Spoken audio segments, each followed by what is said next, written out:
হাতী আৰু মানুহৰ সংঘাতৰ মাজতে এক সুখবৰ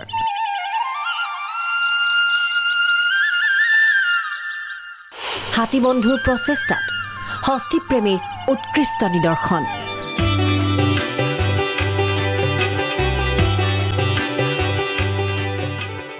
গজৰাজৰ খাদ্যৰ বাবে 600 বিঘা ভূমিত খেতি কৰিছে হাতী বন্ধুৱে ৰাজ্যৰ প্ৰান্তে প্ৰান্তে হাতী মানুহৰ সংঘাতৰ সময়তেই এই দৃশ্য নগাঁও কাৰ্বি আংলং সীমান্তৱৰ্তী হাতীখলি ৰংহাং গাঁৱৰ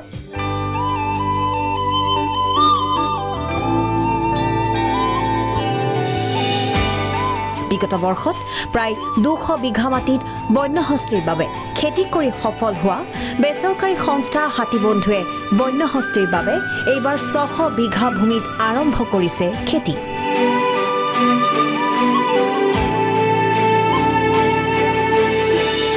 এই বিশাল ভূমিত বন্যহস্তীৰ খাদ্যৰ বাবে ৰোপণ কৰা হৈছে ধান ঔটেঙা নেফিয়াৰ ঘাঁহ ইত্যাদি উদ্দেশ্য এটাই হাতী আৰু মানুহৰ সংঘাত ৰোধ কৰা হাতী মানুহৰ সংঘাতৰ মূল কাৰণটো হৈছে খাদ্যৰ অভাৱৰ কাৰণে হাতী জনাঞ্চললৈ নামি যায় আৰু তেতিয়া হাতী মানুহৰ সংঘাত হয় সেই গতিকে আমি যোৱাবাৰ 200 বিঘা ধান খেতি কৰিছিলো আৰু এইবাৰ 200 বিঘা ধান খেতিৰ লগতে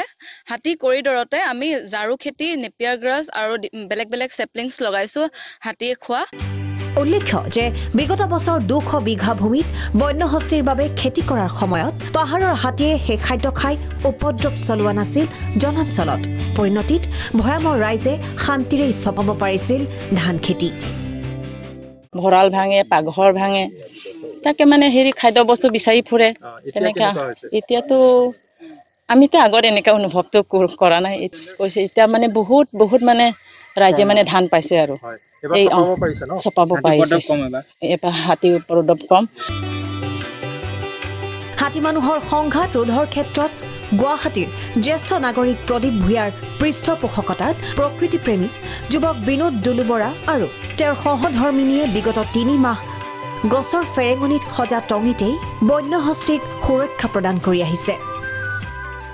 আমি 3 মাহ ধৰি জংঘলতে আছো টঙিৰ ওপৰত আৰু আমি সাকসেস হোৱাতকৈ আমি উৎফুল্লিত বেছি হৈছো যে সঁচাকে দুখীয়া শ্ৰেণীৰ ৰাইজে ইমান সুন্দৰকে এবাৰ ধান চপাব পাৰিছে যি পথাৰতে মৰণা মাৰিছে পথাৰতে শুকুৱাইছে আকৌ পুনৰ ভঁৰাললৈ লৈ গৈছে সব ঠাইতে য'ত সংঘাত হৈ আছে তাত যদি ৰাইজেও এনেকে আগবাঢ়ি আহি পেলাই ফৰেষ্ট ডিপাৰ্টমেণ্টৰ লগত মিলি পেলাই এইদৰে ডাঙৰকে খেতি কৰে হাতীৰ কাৰণে মই ভাবো যে হাতী আৰু মানুহৰ সংঘাত বহুত কমিব দৈনিক হাতী মানুহৰ সংঘাতৰ ভয়ংকৰ ৰূপ ধাৰণ কৰাৰ সময়তে হাতী বন্ধুৰ এই হস্তি প্ৰেমৰ নিদৰ্শনে কিছু পৰিমাণে হলেও সংঘাত ৰোধ কৰাত সফল হ'ব হেয়াই আটাইৰে কামনা